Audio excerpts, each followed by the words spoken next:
যে কোনো রাজনীতি দলের আদর্শ কখনো সংকোচন না, যে কোনো আদর্শ তা বিশাল ব্যক্তির পরিচয় দেয়। কিন্তু আমাদের দেশে দলীয় প্রধান বা প্রতিষ্ঠাতা যারা রাজনীতির দলে, তাদের আদর্শের কথা অনেকেই বলে। আদর্শ যদি হয় যে কোনো একটা ভালো কাজ বা তার নির্বাচন এরিয়ায়, তার এরিয়ায় টানবে না, পুরা ডিস্ট্রিক্টের কথা চিন্তা করবে। কিন্তু দেখা গেল যে একটা ভালো প্রতিষ্ঠান, শিক্ষা প্রতিষ্ঠান, মেডিকেল কলেজ যার এলাকায় নিতে চায়, কিন্তু সার্বিকভাবে চিন্তা করে না।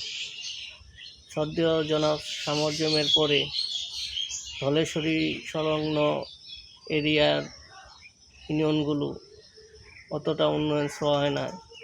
যা প্রাপ্তি পেয়েছি জনাব সামরজমের আমলে। আশা রাখি বর্তমান এমপি ও সরকার এ বিষয়ে নজর দেবেন।